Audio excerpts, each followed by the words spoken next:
Drug testing citizens who receive government assistance, it's been a political hot topic for many years, but not everyone agrees with that controversial plan. One U.S. Congresswoman wants to level the playing field with a proposal of a bill that would also drug test the rich if they want to continue to receive valuable tax deductions.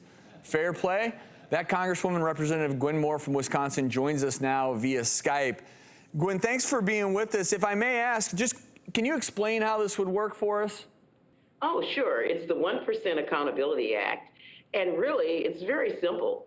Those taxpayers who list itemized deductions of $150,000 or more would be subject to drug testing, would have to submit a clean drug test within 3 months of filing their income tax return. Now, this bill would not have any impact on middle-class income taxpayers or lower income folk who don't have any income tax liability.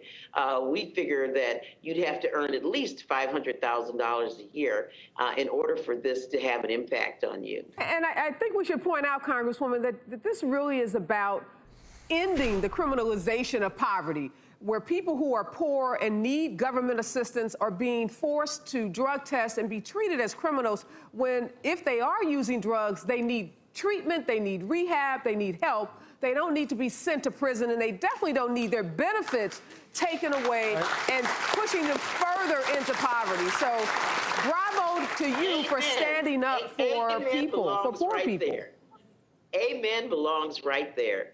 This is the medical part where I get frustrated. Drug testing is so wrought with inconsistencies, false positives, false negatives. So even if you're someone who thinks this is a wonderful idea for the rich, the poor, there are so many issues with it. We've done it on the show where there are so many false positives. To think that people's lives and the ability to take care of their families. Are we testing for marijuana? Marijuana is now legalized in certain states. So the point is that let's stop doing this testing and save that money and put that money to use to rehabilitate people that come forward that say that I do have a problem and I would like help with it. I think that's money much better spent. Give the Congresswoman a lot of credit because she also told her personal story of being someone that received government assistance and understanding.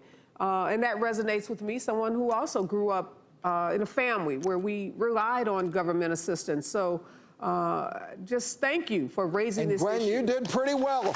Yeah. Thank you, doctors. And I am so grateful to the taxpayers for having supported me when I was poor. And you guys are just spot on with the issue. You know, the opioid addiction problem that we're having now really elucidates the fact that drug treatment is something that we need to do and not penalize people for being poor. Thank you so much, Gwen, for this opportunity to share this. Thank you so much for joining us. We appreciate it. And I want to highlight something that we talked about in our briefing, which is drug addiction is not a choice. And for people who want to sit up in their, their ivory tower or whatever and say, well, it is a choice. The reality is most people who become addicted now, it's from a doctor's prescription. It's really sad that we're still trying to link poverty with drug use and suggest that just because someone is poor, down on their luck, needs a job or whatever, that somehow should be correlated to drug users when we know that upper income, such misguided thinking. Affluent people use drugs just as much, if not more, than people who are, considered low income and low resource. The one thing I will say here is that I think that I don't want this to become about class warfare either, because drug addiction ruins lives, period. It just ruins lives. And what we need to do, but if fewer than 10% of people are getting the help they need, we need to come together as a country and figure out how to provide the treatment. If 10%, let's at least get it to 20%. I mean, so we have to improve those numbers. Let's encourage people, whether you're getting government assistance or not, if you need drug testing and drug rehabilitation, let's make that available rather than penalizing people. Well, and sadly, we don't always do a good job of that.